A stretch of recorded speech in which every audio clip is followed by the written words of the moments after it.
আসসালামু আলাইকুম everyone, welcome back to my channel. আজকে খুবই মজাদার স্বাদে ডিমের পোলাও বা এগ পোলাও তৈরি করে দেখাবো। তাহলে ভিডিওটি দেখে নেওয়া যাক। ডিমের পোলাও তৈরি করার জন্য প্রথমেই চুলার জালটা মিডিয়াম হাই আঁচে রেখে একটা কড়াইয়ের মধ্যে পরিমাণ মতো তেল দিয়ে তেলটা গরম হয়ে গেলে তেলের মধ্যে দিয়ে দিলাম পেঁয়াজ কুচি। এখন পেঁয়াজটাকে নেড়েচেড়ে বেরেস্তা করে ভেজে নিব। পেঁয়াজটা বেরেস্তা করে ভাজা হয়ে গেলে তেলটা ঝরিয়ে পেঁয়াজ বেরেস্তাটাকে উঠিয়ে রাখছি। আর এই পেঁয়াজ বেরেস্তা একদম শেষ পর্যায়ে আমি ব্যবহার করব।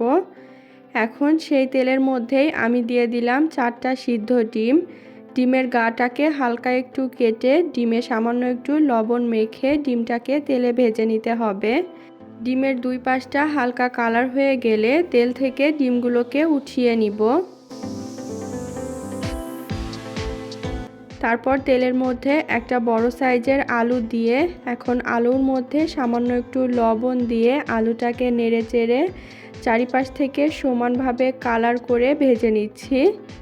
একটানা নাড়াচাড়া করলে আলুর চারিপাশ থেকে সুন্দর একটা কালার আসবে। এখন তেলটা ঝরিয়েও আলুগুলোকে উঠিয়ে নিতে হবে। তারপর তেলের মধ্যে ফোড়নে দিয়ে দিব একটা তেজপাতা, 3টা দারুচিনি, 4টা ছোট এলাচ। তারপর গোটা গরম মশলাটাকে হালকা একটু নেড়ে দিয়ে দিলাম 2 টেবিল চামচ পেঁয়াজ বাটা, 1 টেবিল চামচ আদা বাটা আর রসুন বাটা। সেই সাথে সামান্য একটু পানি দিয়ে সব কিছু নেড়েচেড়ে মিশিয়ে এর মধ্যে দিয়ে দিচ্ছি স্বাদ অনুযায়ী লবণ, 1 চা চামচ জিরা গুঁড়া, 1 চা চামচ ধনে গুঁড়া আর আধা টেবিল চামচ শুকনো মরিচের গুঁড়া।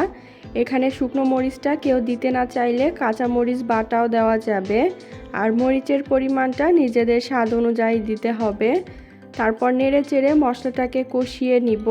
মশলাটা কষিয়ে নেওয়া হয়ে গেলে এর মধ্যে ভেজে নেওয়া আলু আর ডিমটা দিয়ে দিলাম। ডিমটাকে এখন মশলার সাথে আরও কিছুক্ষণ নেড়ে চেড়ে ভেজে নিচ্ছি। এখন এর মধ্যে 1 কাপ দিয়ে দিলাম পানি। পানিটা দিয়ে নেড়েচেড়ে মিশিয়ে চুলার জালটা হাই আঁচে রেখে ঢাকনা দিয়ে ঢেকে দিব।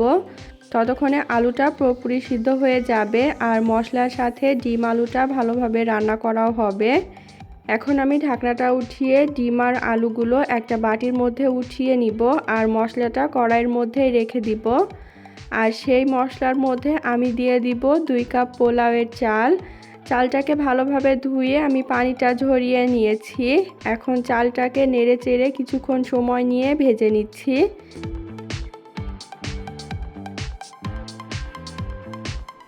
চালটা ভালোভাবে ভাজা হয়ে গেলে এর মধ্যে পানি দিয়ে দিব। 2 কাপ চালের জন্য মোট 4 কাপ পানি। এখানে আমি নর্মাল পানি দিয়েছি, কেউ চাইলে গরম পানি দিতে পারবেন। আর এখানে পানি এবং দুধ একসাথে মিক্স করেও দেওয়া যাবে। তারপর ঢাকনা দিয়ে ঢেকে যখন ভাতটা প্রায় সিদ্ধ হয়ে যাবে তখন ঢাকনাটা উঠিয়ে এর মধ্যে স্বাদ অনুযায়ী লবণ আর দিয়ে দিতে হবে ডিম আর আলু। তারপর ডিম আর আলুটাকে একসাথে নেড়েচেড়ে মিশিয়ে ওপরটা সমান করে দিচ্ছি। এখন ওপর দিয়ে দিব ভেজে নেওয়া পেঁয়াজ বেরেস্তা, 2 চা চামচ মতো ঘি আর দিয়ে দিলাম 2টা আস্ত কাঁচামরিচ। সেই সাথে দিয়ে দিলাম 1 টেবিল চামচ চিনি। শেষ পর্যায়ে চিনিটা দিলে ডিমের এই পোলাওয়ের স্বাদটা বেড়ে যাবে। চিনি কেউ না দিতে চাইলে স্কিপ করলেও হবে। তারপর ঢাকনা দিয়ে ঢেকে চুলার জালটা একদম লো আঁচে রেখে আমি রান্না করেছি আরও 5 মিনিট।